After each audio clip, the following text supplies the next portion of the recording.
séminaire PPE, pratique et pensée de l'émancipation. On essaie de faire venir donc, des chercheurs, chercheuses et des militants, militantes pour parler d'une question commune. Et donc ça, c'est la deuxième séance de l'année. Après, sur le fascisme et l'antifascisme en milieu rural.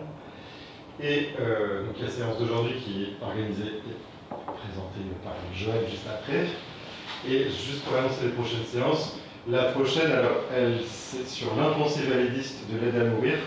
Alors ce sera en visio parce que c'est donc une militante antivalidiste qui ne se déplace pas. Et ce sera entre le 2 et 6 mars, donc on ne sait pas encore exactement. Et après, il y aura aussi une séance, la vengeance des femmes, la domination rapprochée dans les relations domestiques, avec Dominique Mémy, donc qui est une sociologue très très connue. Et donc ce sera le jeudi 5 mars de 14 à 16h ici.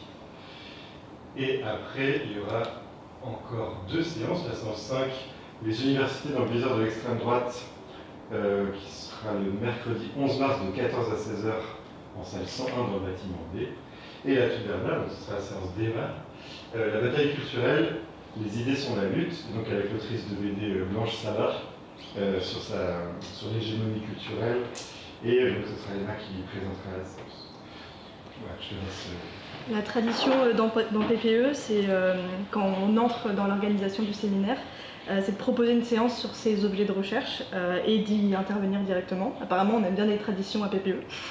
Alors moi, je ne suis pas chercheuse, mais je viens quand même de rentrer dans le séminaire. Donc j'ai pas de chiffres, j'ai pas vraiment d'études à vous proposer, c'est plutôt mon témoignage en tant que jeune journaliste, mis en écho donc, avec le Havre des Luttes ici présent. Juste pour information, on filme pour le média Le Havre des Luttes, mais on filme que nous et ça sera coupé au moment des questions pour qu'on puisse parler le plus librement possible. Voilà, je vous laisse vous présenter peut-être. Ouais, nous, notre collectif il s'est créé il y a à peu près 3 ans maintenant. Sur le constat, alors nous on est un collectif havrois-havrais, c'est-à-dire qu'on va aborder des sujets parfois nationaux, des sujets plus locaux, mais on est quand même en priorité sur les questions havraises, et en tout cas on parle à partir du Havre, c'est pour ça qu'on s'appelle donc le Havre des Luttes. Et donc on s'est créé il y a 3 ans avec un besoin d'espace pour réfléchir et faire un peu de fond politique, parce qu'on trouvait qu'il manquait de ces espaces-là. Aller dans les manifestations et suivre les mots d'ordre aveuglément, ça nous semblait un peu dépolitisant, et on partageait la conviction qu'une forme d'éducation populaire impliquant les gens comme sujets politiques centraux et non périphériques de soutien en lutte, c'était une nécessité un peu pour refonder notre camp politique qui, au Havre, bon, c'est un peu sécularisé sur des luttes parce qu'on est un bastion syndical, parce qu'on est un bastion PCF, et il s'est un peu sécularisé, folklorisé, donc pour nous c'était une nécessité un peu de redynamiser ce secteur-là. Donc on décide d'apporter notre pierre à l'édifice à l'époque de la gauche en réalisant surtout du fond au début, des cafés politiques, des conférences, des ateliers politiques populaires, des cinémas des luttes et j'en passe. On a fait pas mal de formats, on a essayé. Et lors de la création du collectif aussi, alors avec une camarade qui maintenant pour des raisons professionnelles et personnelles ne fait plus partie du collectif, on avait décidé un peu d'aller voir tous les collectifs de lutte, partis politiques, syndicats, etc. Et il y avait une question qui revenait constamment, c'était la question de parler de nous. Et donc là, je rentre peut-être dans le sujet directement, ça te va ? Vas-y. De pourquoi militer donc et informer. Et pour nous, la question, c'est surtout celle de l'information qui se pose là, parce que on a un constat dans toutes les organisations et les luttes de gauche, c'est que personne ne parle de nous. Et nous, on se dit, on va prendre le sujet à bras-le-corps et on va parler nous-mêmes de nous-mêmes. Et à partir de là,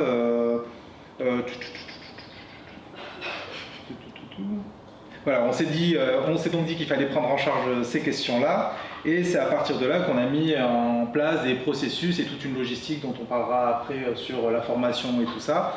Parce que, bon, mis à part Benjamin ici, c'était nouveau pour tous les membres du collectif. Donc voilà.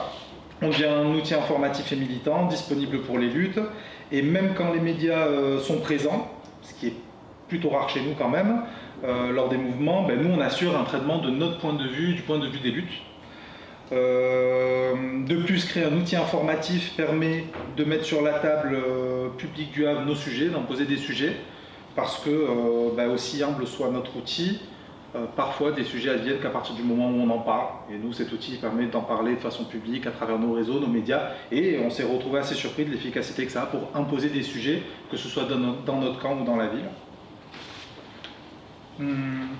Mais sur la question informer et ou militer, nous, la question elle ne s'est pas tant posée parce qu'on est avant tout un collectif militant et fait de militants. On a des gens qui viennent des milieux syndicaux, des gens qui viennent des milieux queer, beaucoup de gens qui viennent des milieux queer pour le coup. On a la blague, nous en interne, on est presque une émanation de la Marche des Fiertés et de la Poudrière, qui sont donc les deux grandes associations queer du Havre. Voilà. Et des gens des milieux syndicaux, politiques, etc. Et donc nous, militer, c'est une évidence, c'est même pour ça qu'on s'est créé. Et ensuite, comme j'ai dit, de par le manque d'informations, c'est comme ça que c'est imposé cette question-là, de créer nous-mêmes l'information. Ça nous a permis aussi de créer un lieu de conflictualité entre nous, que ce soit en interne ou avec notre camp, pour la conflictualité dans le sens intellectuel, hein, pour justement prendre du recul et remettre en question nos positions, notre camp, réfléchir. Et dans une ville sécularisée comme la nôtre, c'était nécessaire. Parfois c'est dur, mais ça fait du bien.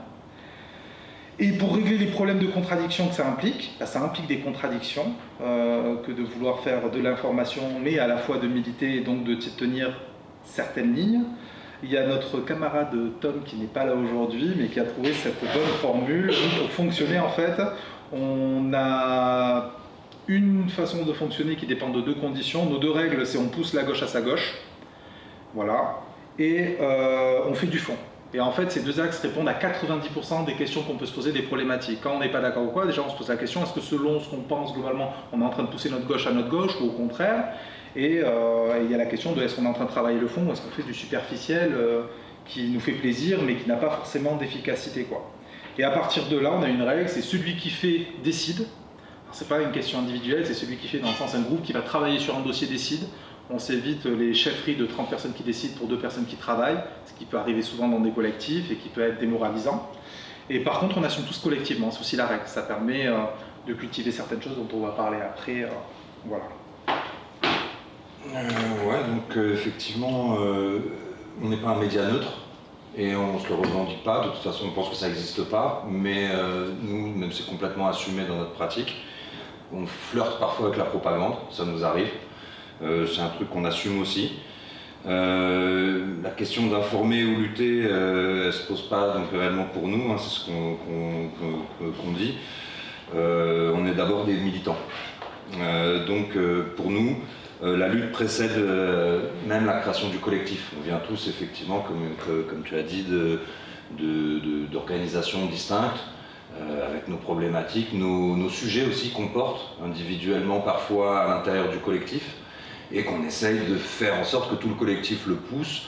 Et effectivement, c'est cette fameuse règle de tous ceux qui font décident, c'est-à-dire qu'à partir du moment où on a posé tiens, je veux bosser sur tel sujet qui vient avec moi, bon, si on est tout seul, on se doute bien qu'il y a peut-être d'autres endroits pour le faire. Et si on sent que voilà, il y a un peu de réponse, qu'il y a 2-3 personnes qui disent ouais, moi je veux venir, ça m'intéresse, etc., ben on y va. Et c'est là où il y a effectivement, on fait très peu de réunions. On a cette façon de travailler où quasiment pendant là aujourd'hui on a bossé ensemble et quasiment on est en train de prévoir la suite. On prévoit notre 7 mars en même temps qu'on est en train de bosser la conférence du jour. Donc voilà, on a une forme de recherche d'efficacité. On n'est pas très puissant, on n'est pas très riche, donc on a trouvé des procédés comme ça qui nous permettent d'être efficaces tant que possible. Et puis bon, évidemment, c'est vrai que avoir un média, c'est une arme politique. Et ça, comme je vous l'ai dit, on l'assume pleinement. C'est un rapport de force aussi qu'on essaye d'imposer au sein de nos camps et au sein du camp d'en face, forcément. Voilà, donc on essaie d'avoir des outils adéquats pour exister et pour qu'on ait un impact social fort. Oui, ensuite, on réfléchit donc à nos perspectives politiques, les éléments de fond, de contexte. Belle expression, mais ça c'était pour toi. En gros, à notre sens, c'est pas insultant pour le côté universitaire, mais on le dit, quoi. C'est-à-dire que d'avoir que du côté théorique, C'est très bien, mais nous voilà, on voulait aussi des choses concrètes, et c'est un peu aussi dans nos pratiques. On n'a pas tous les outils intellectuels non plus, moi j'estime, dans notre bagage. On le fait de plus en plus, on lit, on s'interroge, on échange, on invite aussi des sachants, mais voilà, mais on a aussi, et ça compte pour nous. Moi ce qui m'intéresse aussi, c'est d'aller vers ceux qu'on appelle non-sachants, mais qui pour nous connaissent quand même leur thème, un syndicaliste, une expérience, un témoignage. Voilà, c'est aussi des choses qu'on essaye de mettre en avant parce qu'on pense qu'il y a un intérêt aussi puissant et aussi intéressant dans un témoignage d'intellectuel que dans un raffineur de chez Total, par exemple, pour revenir à nos sujets de prédilection. Voilà. Ouais, pour finir, ça nous permet aussi justement dans la continuité du fait d'aller chercher des sachants, limite j'ai envie de dire, des cadres organiques dans le sens de Gramsci, dans le sens qui sont dans la lutte, qui organisent la lutte, hein, voilà. Et ça permet aussi d'avoir un média où se situe la question informer-militer. Pour nous, l'outil médiatique et l'outil informationnel permet aussi de créer un miroir à notre camp. Et je ne dis pas ça d'un point de vue narcissique, hein, mais c'est de créer un miroir pour prendre du recul et avoir une remise en question. On vit les choses, on les filme, on les archive, et derrière on en fait quelque chose, on les met aussi à disposition de notre camp, et de ça il en ressort des choses, et ça permet, c'est plus simple de se remettre en question qu'on se repasse le film d'une certaine façon. Moi de mon côté, je suis journaliste pigiste, plutôt à Caen. Ça a jamais été, pendant longtemps ça n'a pas été mon ambition d'être journaliste. Je trouvais que c'était un monde très masculin, très froid, très politicien, et ça m'intéressait pas du tout de parler des hommes politiques et de leur magouille. Et j'avais vraiment l'impression que ça se limitait à ça. Donc j'ai pas fait d'école de journalisme. C'est pas obligatoire les écoles de journalisme pour être journaliste, mais c'est quand même facilitateur, notamment si on veut travailler par exemple dans le service public. Moi, ce que je voulais, c'était faire de l'histoire. Je faisais de l'histoire du genre. Alors, ça venait déjà de mon militantisme, puisque j'ai été militante dans des collectifs féministes. Mais voilà, moi, je voulais aller en thèse, et pour moi, il n'y avait que ça. Et donc, je suis tombée un peu dans le journalisme par hasard. C'est ma prof d'anglais et amie de l'époque qui m'a conseillé d'aller faire du bénévolat à Radio Phoenix, qui est donc la radio campus caennaise. Et au départ, je me disais que j'aurais rien à y faire, rien à raconter là-bas. Et finalement, j'y suis allée quand même, et j'ai commencé des chroniques féministes. Donc c'est vraiment le côté féministe qui m'a emmenée vers la radio, et c'est comme ça que j'ai touché pour la première fois. Finalement, j'ai fait 2 ans de bénévolat et j'ai fini en service civique là-bas parce que j'avais plus du tout envie de faire la thèse. Donc globalement, pendant le service civique, je faisais à peu près une émission par jour. C'était une émission d'actualité, de société. Et ça a vraiment été ma formation. J'ai pas fait d'école, mais j'ai eu ce moment pendant quelques mois, 6, 7, 8 mois, je sais plus exactement, où j'ai fait 4 émissions par semaine, donc où c'est moi qui... j'avais une grande autonomie, une grande liberté, une grande responsabilité dans un sens aussi. C'est moi qui choisissais les thématiques des émissions, qui préparais les émissions, qui invitais les personnes, qui animait l'émission. Donc j'ai un peu touché à tout dans le monde de la radio, un peu moins sur la technique, mais cette année-là. Et donc ça a pu confirmer ma volonté de bifurquer du côté très universitaire jusqu'au journalisme. Et donc voilà, je vous l'ai dit, c'est le féminisme qui m'a emmenée vers les chroniques. Et le militantisme, il a marqué tous mes premiers pas dans le journalisme, en tout cas jusqu'à maintenant. Mon premier reportage, c'était en manif. Et les Caennais et Caennaises que je connais m'y croisent peut-être. Je suis très très souvent en manifestation avec mon enregistreur. Et d'ailleurs, j'ai quelques sons à vous faire écouter si vous voulez, pour mettre une très bonne ambiance.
coup, c'était voilà, quelques extraits de mes archives que j'ai commencé il n'y a pas si longtemps que ça, parce que le journalisme était un peu tardif, entre guillemets, mais qui s'étoffe bien petit à petit. Mon premier documentaire sonore que j'ai réalisé, c'était aussi pendant mon service civique. C'était également à partir de mes sons de manif. Ça s'appelait 20 ans de lutte à Caen, c'était pour les 20 ans de Radio Phoenix. Et ma première enquête écrite cette fois-ci, c'était sur les queerphobies. Donc à chaque fois, finalement, ça part de là. C'est toujours le militantisme qui est à la base de mes pratiques, de mes choix de sujets aussi. Et aujourd'hui, je suis pigiste. Je travaille pour plusieurs médias indépendants normands, notamment Grand Format et Le Poulpe pour la Normandie. Et dernièrement, j'ai travaillé pour Street Press. Et donc, ce choix de la pige, qui est à la fois un choix et à la fois subi, c'est aussi une forme d'engagement, ça c'est clair.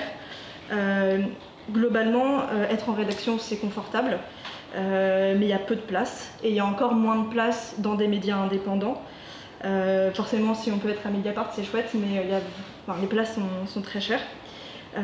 Forcément, on en parle souvent des grandes fortunes qui détiennent les médias comme Bolloré. On parle peut-être un peu moins des grandes fortunes, il y en a aussi en Normandie. On a la famille Leclerc en Normandie qui détient notamment la Manche Libre, le Courrier Cauchois, le Courrier de Mayenne. Il y a pas mal de titres. Et d'ailleurs, vous pouvez aller voir, il y a un article d'Arrêt sur Image si ça vous intéresse. Parce que dans ce groupe, globalement, le mot LGBT n'est pas accepté. Il y a des problèmes aussi de managers toxiques, etc. Enfin, il y a quelques petits soucis dans ce groupe-là. Personnellement, j'ai été correspondante de presse en PQR, donc c'est la presse quotidienne régionale, dans un des médias de ce groupe. Alors la correspondance de presse, c'est vraiment la sous-fifre. Globalement, on est payé des miettes, il n'y a pas de contrat de travail. On ne signe pas nos articles, heureusement, parce qu'en fait, ils peuvent être modifiés à la guise des rédacteurs et des rédactrices. Et globalement, on est les yeux et les oreilles des médias. Enfin, en tout cas, c'est comme ça qu'on est présenté, plutôt que de dire qu'on est précaire. Voilà, donc j'ai été en PQR, correspondante de presse, dans ce groupe-là. Et donc j'ai un mail où on m'informe que c'est pas dans la ligne éditoriale de parler de sujets féministes, de parler de sujets LGBT, parce que j'avais proposé de couvrir la Pride. J'ai des mails où on m'informe que il faut que je fasse un article sur ce qui va se passer pour Halloween, mais sans dire le mot Halloween, parce que ça gêne dans la ligne éditoriale. Ou alors, il faut que je parle de ce qui va se passer pour le 8 mars, mais sans parler de féminisme. Donc voilà, j'ai quelques petits trucs sympas sur ce groupe. Donc voilà, j'avais vraiment envie, moi, de travailler pour des médias indépendants. Et dans l'indépendance, globalement, l'important, c'est surtout de varier les sources de revenus, parce qu'en fait, on est forcément tributaire des gens qui nous donnent de l'argent. Quand c'est des services publics qui nous financent, on est aussi tributaire de l'argent des services publics, etc. Donc plus on varie, plus aucune d'entre elles n'est indispensable, et donc plus on peut garder, en tout cas au maximum, l'indépendance éditoriale d'un média. Globalement, il y a des appels à projets. Ce qui rapporte beaucoup de sous aux médias indépendants aussi, c'est l'EMI, donc c'est de l'éducation aux médias et à l'information. Donc c'est beaucoup intervenir dans des écoles, dans des bibliothèques, dans des prisons, même pour faire des ateliers en lien avec les médias. Et sinon, c'est les abonnements. C'est pour ça qu'il y a quand même pas mal de médias indépendants qui sont payants. Les dons. Donc n'oubliez pas les médias locaux quand vous faites vos dons de décembre. Donc voilà, je suis pigiste pour des médias indépendants. En termes de sujets, je traite de sujets assez variés, ça dépend vachement des opportunités, des documents qu'on va me donner, des sujets qui vont se présenter. Dernièrement, j'ai travaillé sur l'AME, donc l'aide médicale d'État, pour Street Press. Et là, je vais sortir une enquête sur la rupture de la continuité écologique liée au barrage de Montalivet à Caen, pour le Poulpe, donc plutôt un sujet écologique.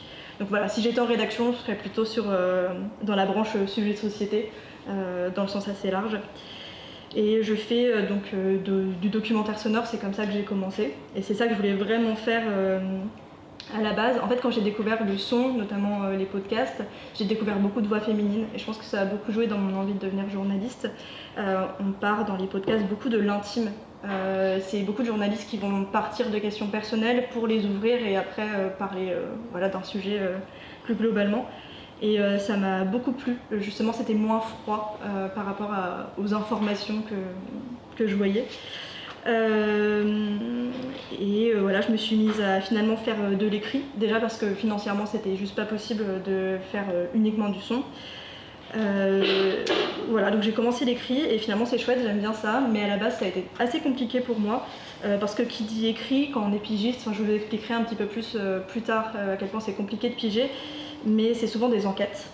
Et quand la première fois que j'ai proposé un sujet et qu'on m'a dit que c'était une enquête, je me disais ben non, c'est pas une enquête, je suis pas capable de faire une enquête. Enfin, j'avais vraiment un sentiment d'imposture, de pas être capable de réaliser les enquêtes comme on peut voir à la télé, des enquêtes qui sont compliquées, où il y a des échanges très tendus avec le contradictoire, où on peut être... Enfin, voilà. Finalement, c'est peut-être des choses que je vais avoir aussi, mais en tout cas, sur le coup, le mot enquête, j'avais un réel sentiment d'imposture là-dessus. Et voilà, je pense que sur ma petite présentation, c'est pas mal.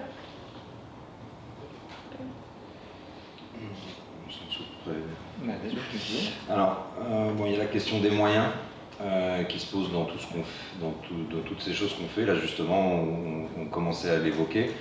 Alors, chez nous, il n'y a pas d'enjeu salarial. On est tous bénévoles.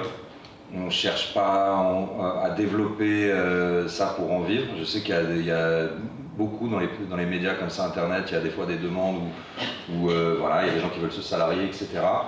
C'est pas c'est pas ni nos envies, ni réellement possible au vu de ce qu'on fait, étant un média très local. Et en plus, d'une certaine façon, ce que tu évoquais là aussi tout à l'heure, je pense qu'on ne dirait pas les mêmes choses et de la même façon. Sans juger de la qualité des autres, hein, mais c'est véritablement, nous on a aussi cette liberté de pouvoir aller jusqu'où on veut dans le traitement de nos sujets, parce qu'on n'a pas d'enjeu économique. C'est pas pour autant que ça pose pas de problème, vraiment. On a des employeurs, on a des clientèles, on est dans une ville moyenne, je ne vais pas dire petite ville, je vais me faire disputer. On est dans une ville moyenne, on se connaît. Et on a su, bon, et on parlera peut-être, mais on l'a déjà ressenti quoi, dans nos emplois, etc. On sait très bien qui est qui fait quoi, et ça peut avoir un impact. Malgré tout, voilà, on essaye que ça n'en ait pas, et on a fonctionné comme ça, on a toujours été ainsi, et donc ça n'a jamais été une question. On n'a pas non plus la question de l'audimat, de savoir si tel ou tel sujet va être plus intéressant, va pouvoir être monétisable, ce genre de choses. C'est pas un sujet chez nous. Voilà. On n'a pas ce sujet-là.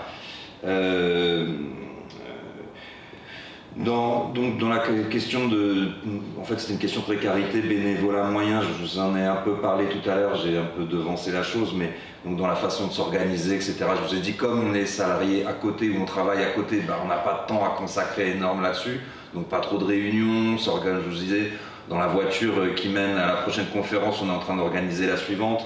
Et puis on a aussi, et ça, moi je pense que c'est quand même intéressant d'en parler, moi je leur ai dit au démarrage, on n'est pas des copains, on est tout juste des camarades et on va apprendre à se connaître. Et on va se connaître dans une pratique. Et en dehors, on ne se voit pas. On ne fait pas des bouffes. Il n'y a pas d'alcool. Il n'y a pas tout ça. Il n'y a rien de tout ça. On est sur notre sujet tout le temps. Et ça a fondé nos amitiés. Aujourd'hui, ça fait 3 ans. Et voilà, bien sûr que ces choses se sont créées. Mais au démarrage, on venait tous d'univers différents. Moi, je militais à la CGT. Il y en a qui militent sur d'autres structures. On avait des achoppements, des choses sur lesquelles on n'était pas d'accord. Et donc, il fallait faire très attention à la manière dont on se tenait. Et quand je parle de l'alcool, c'est pas rien, parce que je vois souvent dans les collectifs associatifs, on ne se chauffe pas, on se parle correctement, on se respecte. Et ça, c'est quelque chose qu'on tient encore aujourd'hui. Et fondamentalement, on vit des choses très fortes ensemble, et les tournages en font partie. Hein. Ça, c'est des vrais moments de vie dont on se souviendra très longtemps, je pense, pour tout le monde. Enfin, à chaque fois, on évoque, à chaque fois, les anecdotes, tous ces trucs-là. On a créé vraiment quelque chose de fort, et entre nous, il y a vraiment quelque chose de fort, mais qui n'est pas passé effectivement par le côté festif, le côté qu'on peut retrouver, on est une bande de potes et on fait une association. Et pareil, je vous dis, c'est pas un jugement de valeur pour le reste, c'est notre fonctionnement. Et donc ça, c'est un peu disons, ce qui a fait notre force. malgré tout, bon, on est quand même à la recherche d'un équilibre économique parce qu'on envoie. Moi, quand je suis arrivé dans le collectif, je suis arrivé avec mes caméras, je suis arrivé avec tout mon matériel et je suis arrivé timidement. On vous montrera plus tard quelques images. Au début, j'ai ramené un vieux caméscope familial que j'avais dans un coin. J'ai pas envoyé les caméras 4K tout de suite. Je disais toujours, j'en ramène qu'une, puis après j'en ramène deux. Puis après, au bout d'un moment, bon, moi j'ai aussi une pratique professionnelle à côté, donc je pouvais pas non plus prendre trop de risques. Donc à un moment, il a été la question quand même de faire des cagnottes, essayer d'avoir des moyens qui ne soient pas individuels, mais qui puissent être à tous, qu'on puisse se partager, qui puissent aussi, pour des gens un peu moins techniciens, d'avoir un accès facile au matériel. Voilà. Donc ça, c'est vraiment la question de l'équilibre économique est important. Pour évidemment toujours la même chose, pousser nos sujets, vous vous en doutez. Il y a aussi la question du recrutement qui se pose parce qu'effectivement, on est salarié dans d'autres structures, on travaille ailleurs, on a du boulot, donc c'est souvent, c'est pas un choix quand on refuse un sujet. Enfin, il y a des choix évidemment, faut pas rire, mais souvent on peut pas. Voilà, maintenant on peut pas, là je bosse, là je fais ci, je fais ça, j'en ai marre, je suis crevé, ça fait 4 fois cette semaine que j'y vais. Donc on s'est posé la question du recrutement et c'est une question qu'on n'a pas vraiment résolue encore. On a des nouveaux et on est content de les avoir, mais c'était pas tant de comment les faire venir, mais c'est comment les faire rester. Et ça, c'est encore notre Tom qui a toujours des phrases. Et bon, enfin non, c'est un ami à Tom d'ailleurs, mais en tout cas, c'était une vraie question. C'est-à-dire qu'effectivement, se pose la question de la fatigue, se pose la question de l'usure. Donc on n'a pas, parce pour l'instant, ça se passe plutôt bien de notre côté. Mais en tout cas, c'est comment les gens ils peuvent se sentir légitimes en rentrant dans un collectif comme le nôtre, avec, vous avez bien compris, des façons de faire qui ne sont pas le vote, la réunion hebdomadaire. On n'a pas le temps. Et parfois on ne prend peut-être pas assez le temps, j'en sais rien. Enfin voilà, on en fait des réunions, on en fait 2-3 par an, mais des réunions médias comme il se doit, je veux dire la réunion une fois par semaine, on va décider des sujets, non, ça n'existe pas chez nous. Enfin, ça existe, mais avec une forme, pas un minimalisme, mais d'un geste en tout cas qui est simple, sans fioriture et qui va à l'efficacité tant que possible, quoi.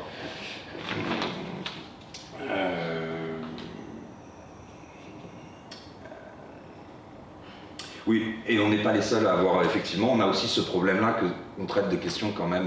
Alors nous, bon, allez, je vais partir sur une anecdote plutôt que de lire mon papier, mais on a fait une vidéo avec Medine en public. Au sortir de cet événement, il y avait 25 personnes qui voulaient intégrer le collectif. Pas de souci. Quand on fait des conférences un peu plus techniques, un peu moins sympas,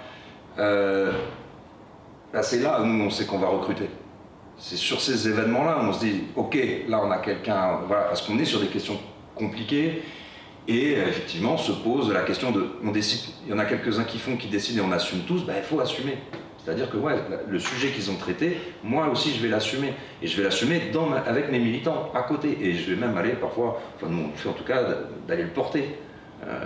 Et ça c'est des choses importantes, hein, et ça a été toujours un peu le fondement, mais voilà.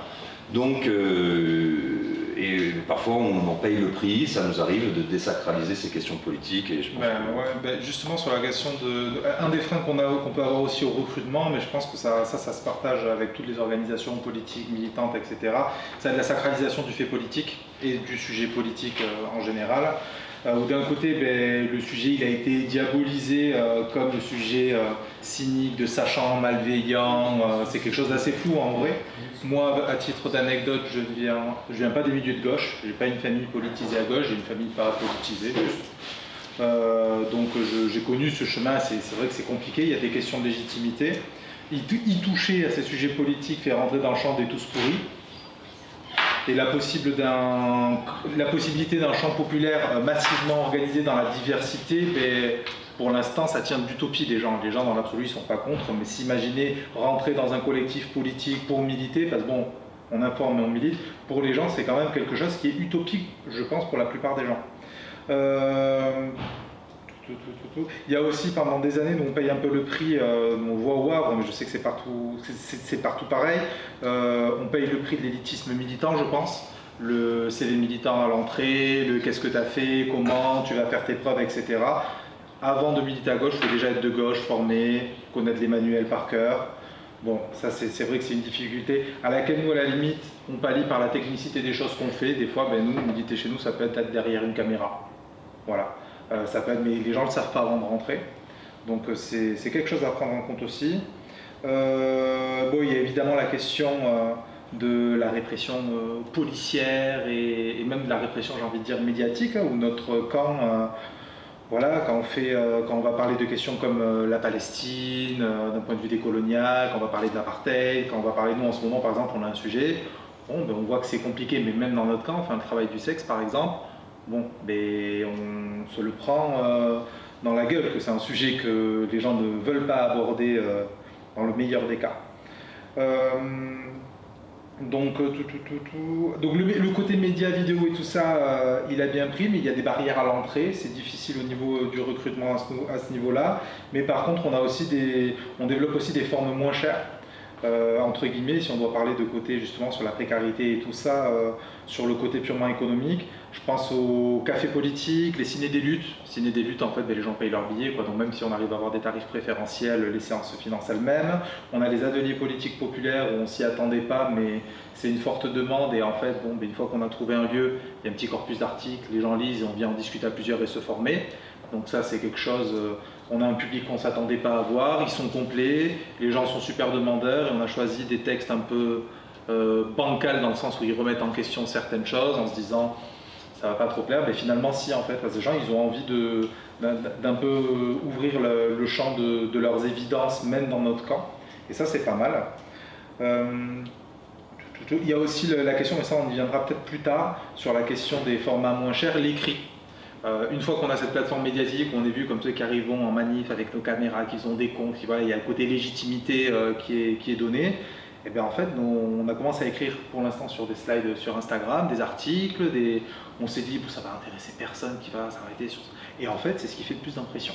Voilà, sur le côté des moyens et tout ça, ce qui coûte le plus cher finalement, c'est ce qui va amener à donner de la visibilité au moins cher.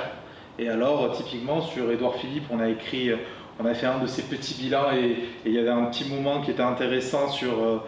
on a choisi un titre un peu putaclic de pourquoi... Enfin, on aime bien les petites images putaclic, les titres putaclic, mais pour après amener les gens à faire du fond. Et on s'est retrouvé avec 55 000 impressions. C'était imprévu de notre côté à nous, voilà. Et puis voilà, pour cette partie-là de la précarité. Du coup, j'ai aussi commencé par du bénévolat à Radio Phoenix, comme je vous racontais tout à l'heure, le service civique, la correspondance de presse. Tout ça, c'est que précaire. Et surtout, ça donne pas le droit au chômage. Donc après mon service civique, je me suis juste retrouvée sans thune, vouloir commencer le journalisme. En sachant que j'avais voulu rentrer dans une école, faire une seule année. Et j'ai pas trouvé d'alternance, puisque je voulais pas travailler avec Bolloré. Ça a un peu réduit le choix. Donc je me suis tout de suite lancée dans la pige. J'ai eu un petit emploi salarié entre temps, mais du coup j'avais pas spécialement j'avais pas le droit au RSA, j'avais pas le chômage pour faire matelas de sécurité, on va dire. Donc pigiste, donc c'est un statut un peu d'indépendant, mais c'est un peu étrange puisqu'on est quand même salarié des médias qui nous engagent, donc c'est un peu étrange comme statut. Et j'ai aussi un statut d'artiste-autrice qui me permet de faire du son, donc du documentaire sonore pour d'autres acteurs et actrices que des médias, parce que les médias n'ont pas le droit légalement de me demander de me payer en droit d'auteur, etc. Par exemple, j'ai fait un docu sonore pour la mission égalité de la fac, et là du coup j'ai pu être payée, et je pouvais en fait émettre des factures. Ça me permet d'animer des tables rondes également. Et à côté de ça, j'ai plusieurs petits boulots, et malgré tout, j'ai pas du tout un SMIC tous les mois. Donc c'est pas évident. Déjà c'est compliqué de trouver des piges. Les médias ne répondent pas. Il y a quelques médias, notamment des médias indépendants, qui vont avoir des guides de la pige avec une adresse mail à contacter, etc. Mais c'est pas la majorité. En général, il faut aller fouiller pour trouver une adresse mail et en fait tu trouves l'adresse mail générique, mais donc personne ne va te répondre. Donc il faut trouver l'adresse mail de telle personne, de la rédaction, etc. On envoie un message, on envoie plusieurs messages et en fait on n'a généralement pas de réponse. Et on peut comprendre les journalistes puisque globalement elles sont abreuvées de propositions de piges, de communiqués de presse aussi en tout genre. Une fois qu'on a une réponse, presque quand c'est négatif, on est presque au moins contente d'avoir eu une réponse. Les médias nous répondent souvent qu'ils n'ont pas d'argent. Et c'est le cas aussi de gros médias, par exemple comme Libé, qui vont répondre qu'ils n'ont pas de thunes pour employer des pigistes. En fait, ce qu'il faut, c'est proposer des enquêtes exclusives. Il faut proposer un document exclusif. Parce que sinon, les médias, ils n'ont pas besoin de vous. Si je propose juste un sujet qui est intéressant, qui rentre dans leur ligne édito, mais qui peuvent traiter sans moi, ben, du coup, ils vont prendre les personnes soit avec qui ils sont déjà habitués de travailler, d'autres pigistes, soit ils vont travailler avec directement leurs salariés qu'ils n'ont pas besoin de payer en plus. Donc économiquement, prendre des pigistes, il faut que ça vaille le coup, il faut que ce soit pour une enquête. Voilà. En tout cas, quand on est une pigiste, jeune pigiste, c'est pas évident pour ces raisons-là. Et c'est pour ça que j'ai dû faire de l'enquête. Je me suis vite rendu compte que faire du reportage, je vais avoir personne, quoi, globalement. Et qui dit enquête dit temps long. On peut mettre des mois et des mois sur des enquêtes. J'imagine qu'on peut aussi mettre des années, moi ça m'est pas encore arrivé, mais voilà. Et on est payé au rendu. On n'est pas, en tout cas, quand on n'est pas salarié, quand on est pigiste, on est payé au rendu de l'article. Donc bah, forcément ça pose problème, puisqu'on peut être 6 mois sur un article et être payé à la fin. On est globalement très peu payé face au nombre d'heures qu'on fait. On est payé globalement à la longueur de l'article. Sauf que c'est pas parce qu'on fait un article long que l'enquête était plus longue. Enfin, on peut avoir une enquête très longue et avoir que 2 feuillets. Donc les feuillets, c'est un nombre de signes, c'est comme ça qu'on parle dans le jargon. On est payé par nombre de feuillets. Donc voilà, on est vraiment payé en termes de quota horaire. C'est compliqué de vous dire exactement parce qu'en fait, vu que ça dure des mois et que parfois ça avance même un peu par hasard les enquêtes, on compte pas forcément nos heures sur chaque enquête. Mais donc voilà, à la fin c'est vraiment pas grand chose. Le podcast c'est très cher. Si vraiment les personnes, si c'est des réalisateurs, réalisatrices sonores et qui mettent des tarifs plus classiques, on est sur 50 à 100 € de l'heure. Et c'est très long à produire un podcast. Donc globalement, les médias n'ont pas du tout l'argent de nous payer des podcasts, ou alors ils nous sous-payent. Et c'est encore plus le cas quand on travaille, qu'on fait l'écriture, la prise de son, le montage, le mixage, le mastering. C'est tout un tas d'étapes qui sont obligatoires pour qu'en fait le produit final soit écoutable. Et donc ça fait un nombre d'heures assez énorme par rapport à ce qu'on va pouvoir nous payer. Voilà, globalement, être journaliste pigiste aujourd'hui, c'est pas facile. Je connais des journalistes qui travaillent pour parfois des gros journaux, qui écrivent des livres, etc., qui ont toujours des emplois, un emploi en plus. Après, je sais pas combien d'années, mais peut-être une dizaine d'années d'exercice. Ça dépend des choix qu'on fait, ça dépend à quel point on est... ça dépend de la chance aussi, forcément il y a des opportunités, mais aussi à quel point on est exigeant et exigeante sur les médias avec qui on collabore. Voilà, qu'est-ce qu'on accepte de faire finalement pour avoir de l'argent ou pas. Donc voilà, c'est pas un beau portrait que je vous dépeins, mais globalement c'est pas évident. Je passe la parole. On va saisir. Non, mais c'était un peu. Tu vois, ce qu'on disait, c'est-à-dire qu'effectivement, se pose la question de est-ce qu'on écrit la même chose avec un salaire ou pas, et effectivement, ça se pose des vraies questions. Et juste, si je peux rajouter, c'est vrai qu'on me propose beaucoup de sujets que je peux pas du tout traiter, parce qu'en fait, les gens se rendent pas compte que je vendrai jamais leur sujet sur telle manif ou sur tel reportage, même si c'est super intéressant, personne n'achètera jamais ça. Alors que quand on est en rédaction et que de toute façon on doit produire tous les jours, on peut plus facilement choisir ses sujets en effet, en fonction bien sûr de la censure ou pas qu'il y a dans les rédactions. On nous appelle nous pour ces sujets. C'est bon, ça concerne.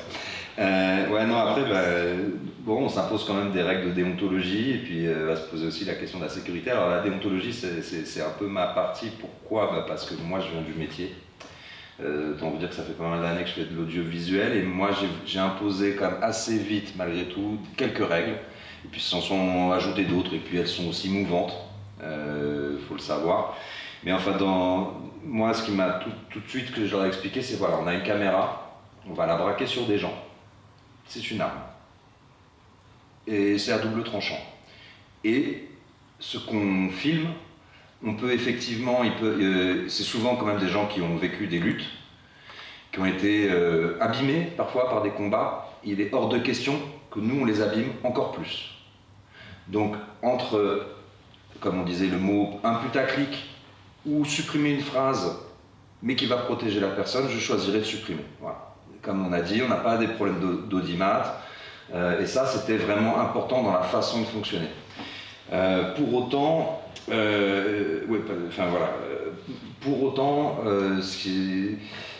quand on fait, nous sur la question de nos formats, on a une parole longue.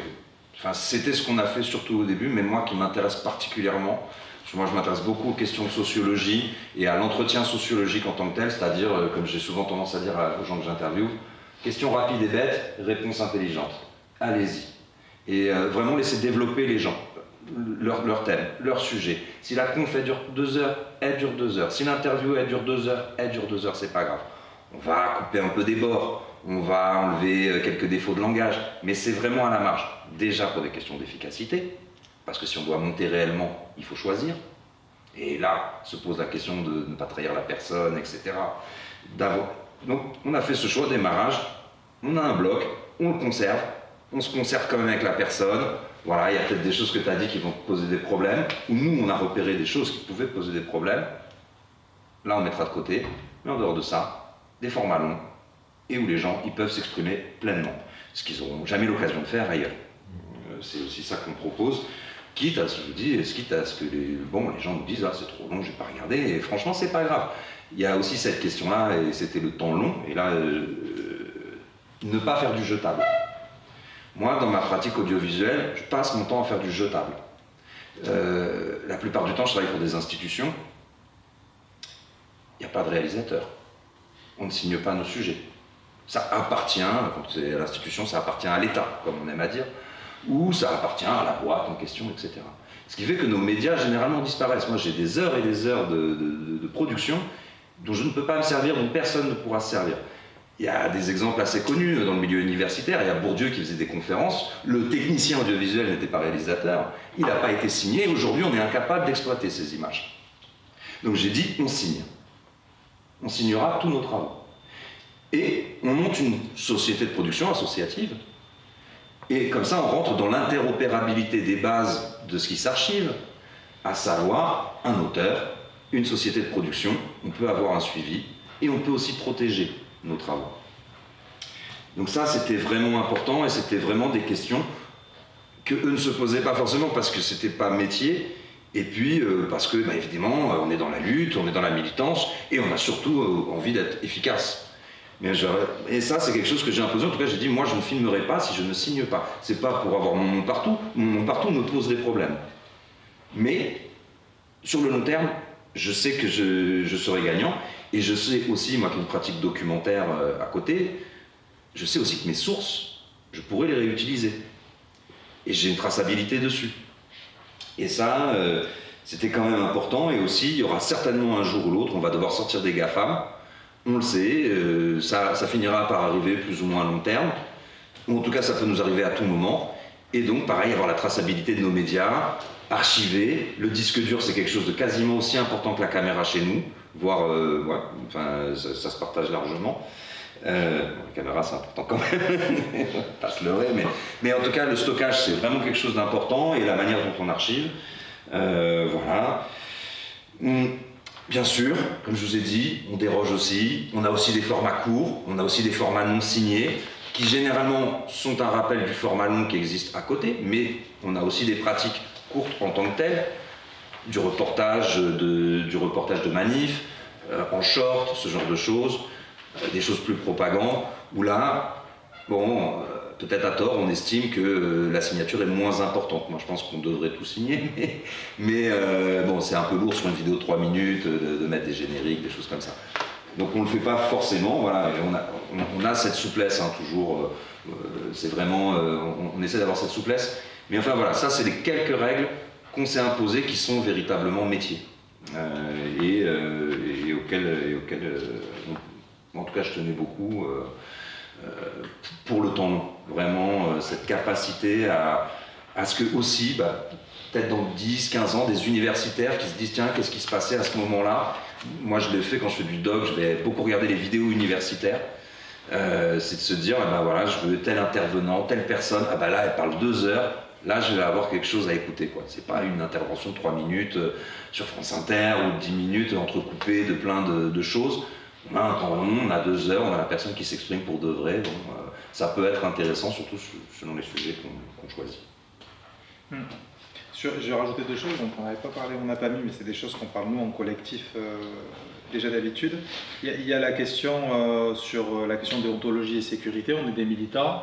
Nous, on n'a pas un média ou une hiérarchie au-dessus, ce qui fait aussi qu'on garantit, ça nous est déjà arrivé, que quand on filme des militants, si un jour ils ont besoin que leur visage disparaisse des réseaux sur ce qu'on a filmé ou quoi, on ne demande même pas de justification, on les fait disparaître parce que pour des raisons personnelles, professionnelles, on a eu des cas de gens qu'on a tournés qui habitent à l'international et dont les enjeux politiques, les règles politiques de prise de parole ne sont pas les mêmes et ont changé, on a dû supprimer des archives, et nous on peut garantir ça aussi. Ce qu'un média plus traditionnel ne fait pas forcément, nous ça nous paraît important.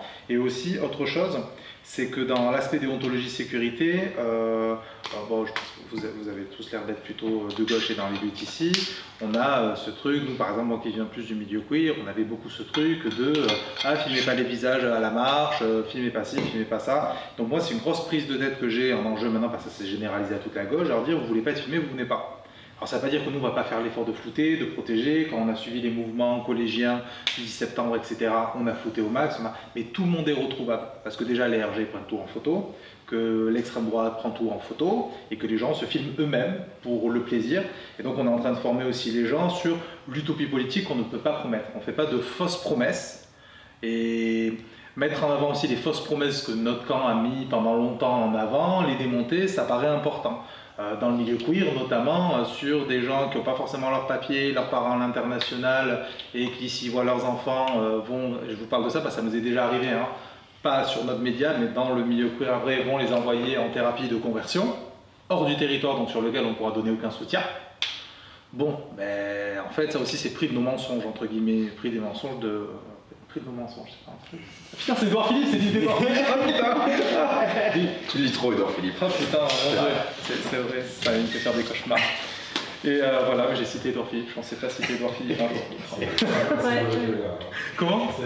Et on coupe pas. Ça fera un rire de... Non, mais je vais le laisser, je vais le laisser. Spécial dédicace à notre ancien maire.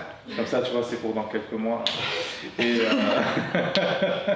Par les questions, est-ce qu'on donne la parole concernée ou pas? C'est des questions qu'on se pose. En attendant, il y avait des questions sur lesquelles je n'étais pas concerné, sur lesquelles je n'avais pas forcément d'avis.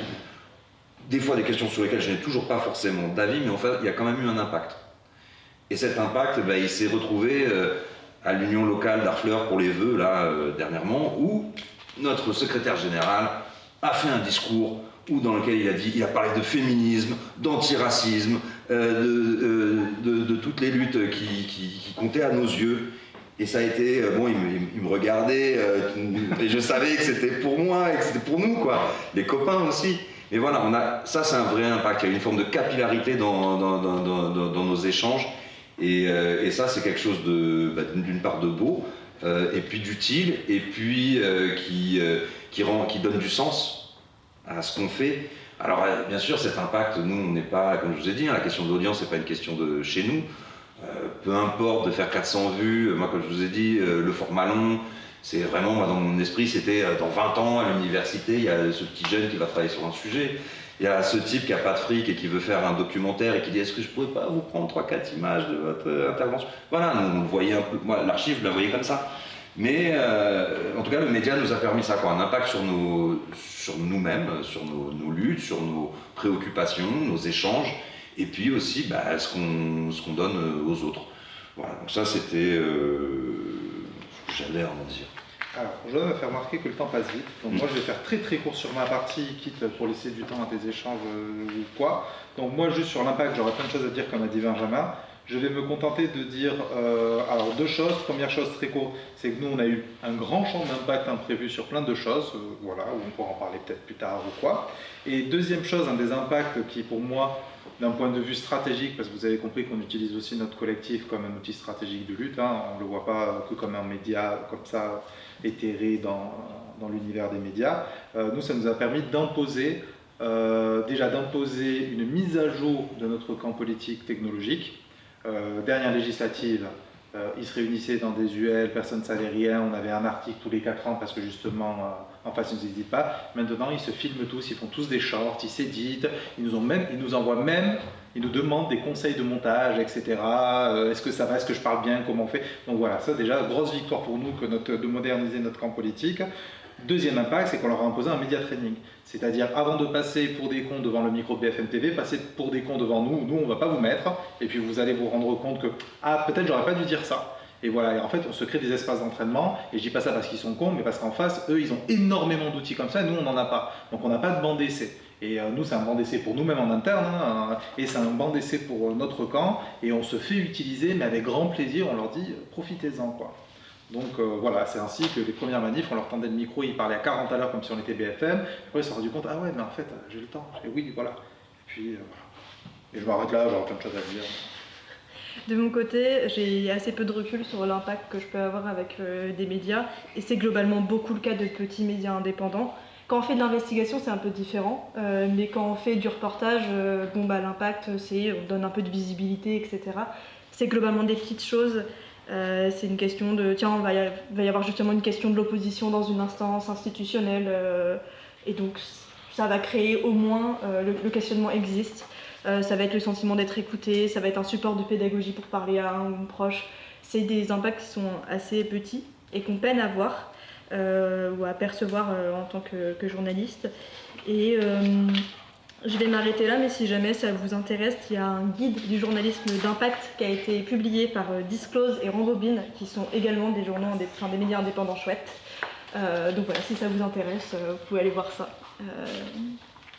Et je vous laisse. Alors, il y avait la question du fond, de la forme, de la créativité. Là, je pourrais vraiment développer. J'avais des citations de Guédiguian et tout, j'avais préparé mon truc. Est-ce que tu veux la vidéo ? On va montrer la vidéo. On s'est dit, on 3 monte la minutes. vidéo et puis on finit là, et comme ça on laisse le temps. Voilà. Il y aura le côté. Ouais. Et là, c'est peut-être les 2 sujets qu'on a, c'est ceux qui nous tiennent le plus à cœur. Il n'y a plus de justice sociale, la santé c'est encore pire, les conditions de travail dans l'éducation nationale, enfin c'est n'importe quoi. Et voilà, on est là pour dire qu'on en a marre, que les riches, payez un peu là de vos milliards, donnez un peu. Est-ce que vous pouvez... À l'heure actuelle, il n'y a pas de perspective politique, au sens où il n'y a pas la possibilité de créer un seul État, où vivraient juifs, musulmans et chrétiens, ni de 2 États, parce que la colonisation a tellement pris sur le territoire de la Cisjordanie que, voilà. Et puis, l'autre chose qui est importante à dire, c'est que ceux qui vont décider de l'avenir, c'est pas nous, c'est les populations qui vivent là-bas. Je vais donc quand même faire une petite présentation. Je suis souvent sur cette question donc, de l'importance des processus de racialisation et ce qu'on appelle la race et la question coloniale pour le présent, c'est-à-dire dans le présent, pas seulement son histoire. Lors d'une conférence à laquelle j'assistais la semaine dernière, l'historien noir américain Robin Kelley disait, je le cite, que toutes les catastrophes actuelles trouvent leurs racines dans le monde colonial. Bonsoir. Salam. Aïe Moubarak. Bonjour tout le monde, j'espère que vous allez bien, j'espère que vous avez passé une bonne semaine, que vous passez un bon début de week-end. Ce soir, nous sommes en compagnie de 2 pionniers du rap, on peut le dire. Nous sommes avec Mehdi Maizi, qu'on ne présente plus, journaliste rap, divertissement, tout ça, plusieurs casquettes, plusieurs cordes à son arc, on peut le dire. Et le futur maire du Havre, bien évidemment. Pour le Parti communiste et le nouveau Front populaire havrais, c'est Baptiste Bozat qui va prendre la parole. Pour la France insoumise, c'est Alexis Delahaye. Et pour le Havre est à vous, c'est Marie Monsieur.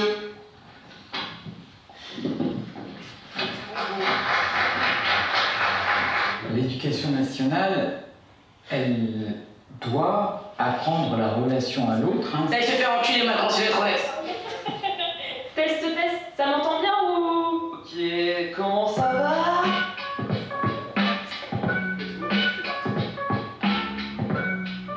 Eh bien, salut tout le monde, on se retrouve pour le Havre des Luttes. Aujourd'hui, on va parler de la question des étudiants.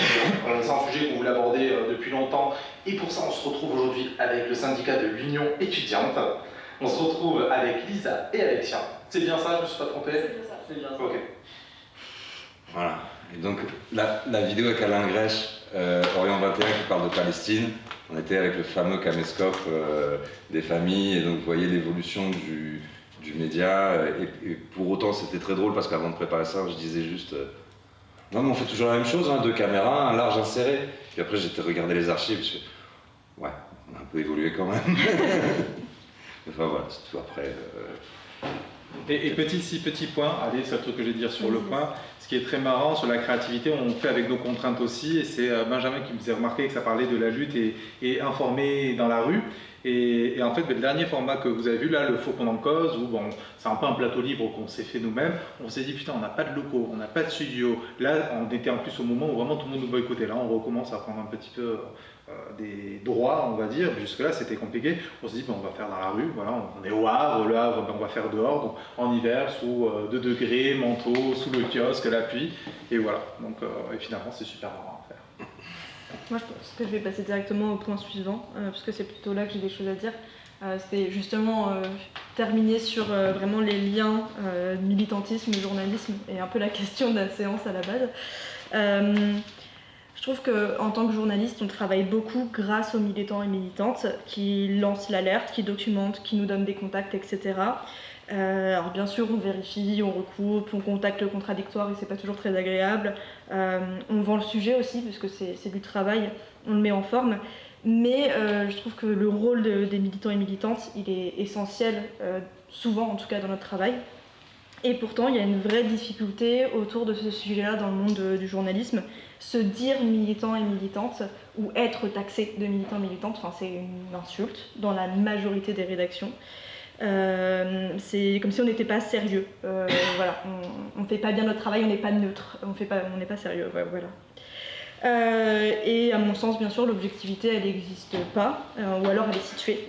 Donc oui, on va être rigoureux, mais de toute façon, c'est forcément des critères subjectifs qui nous mènent dans la profession, qui nous mènent au choix du sujet, qui nous mènent à l'angle. Moi, on l'a bien vu, c'est compliqué de me dire militante, journaliste militante dans un sens et dans l'autre, je vois pas comment je pourrais ne pas le dire vu les raisons pour lesquelles je suis journaliste. Enfin, je considère que c'est important qu'on rappelle d'où on vient. Mais voilà, malheureusement, en tant que jeune femme journaliste sans poste fixe, dire que je suis militante, c'est pas évident. Je pense qu'on va s'arrêter sur ces mots.